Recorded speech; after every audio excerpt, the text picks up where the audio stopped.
to give their valuable opinions on this particular topic. We asked them, what is our responsibility as citizens of Northeast India to preserve our indigenous cultural diversity, and what do you think, what more can we do to increase awareness about the rich culture and heritage of the Northeast region amongst the other citizens of India? Come, let's hear what they have to say.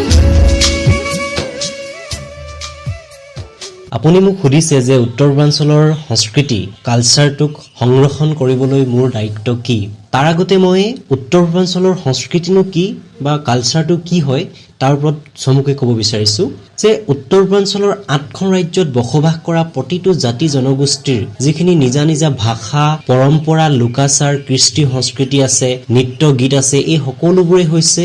উত্তৰ পূৰ্বাঞ্চলৰ সংস্কৃতি আৰু এই সংস্কৃতি হৈছে এটা বৈচিত্ৰ্যময় সংস্কৃতি বিভিন্ন জাতি জনগোষ্ঠীৰ ভিন ভিন লোকাচাৰ পৰম্পৰা ভাষা আদি গোটেই উত্তৰ পূৰ্বাঞ্চলক এখন বৈচিত্ৰ্যময় সংস্কৃতিৰ থলী হিচাপে ইতিমধ্যে প্ৰতিফলিত কৰিছে গতিকে অতি প্ৰাচীন কালৰ পৰা এই লোকাচাৰ আৰু সংস্কৃতিবিলাক প্ৰচলিত হৈ আহিছে কিন্তু বৰ্তমান সময়ত আমি দেখিবলৈ পাওঁ যে আধুনিকতাৰ গ্ৰাসত পৰি বা যান্ত্ৰিকতাৰ গ্ৰাসত পৰি সংস্কৃতি যথেষ্ট লুপ্তপ্ৰায় হৈছে গতিকে মোৰ দায়িত্ব বুলি যদি যেহেতু আপুনি সুধিছে মোৰ দায়িত্ব বুলি ক'লে মই এইটোৱে ক'ম যে আমাৰ যিখিনি লোকাচাৰ আছে আমাৰ যিখিনি পৰম্পৰা আছে উত্তৰ পূৰ্বাঞ্চলৰ যিবিলাক জাতি জনগোষ্ঠীৰ বিভিন্ন ভাষা আছে বিভিন্ন কৃষ্টি সংস্কৃতি আছে এইবিলাকক আমি সঠিক ৰূপে উপস্থাপন কৰাটোই মোৰ একমাত্ৰ দায়িত্ব হ'ব দ্বিতীয়তে আমি আমাৰ উত্তৰ পূৰ্বাঞ্চলৰ এই সংস্কৃতিটোক বজাই ৰাখিবৰ কাৰণে বৰ্তি ৰাখিবলৈ আমি সংস্কৃতিটো যাতে কোনো ধৰণৰ অপসংস্কৃতিয়ে প্ৰভাৱ নপৰে যাৰ ফলস্বৰূপে তাৰ যাতে সক্ৰিয় বৈশিষ্ট্য যাতে হেৰাই নাযায় তাৰ কাৰণে আমি প্ৰত্যেককে গুৰুত্ব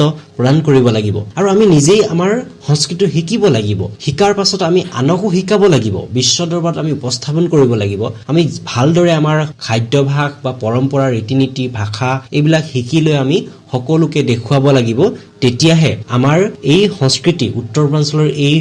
ইমান সুন্দৰ এটা সংস্কৃতি সংৰক্ষণ হ'ব বুলি মই ভাবো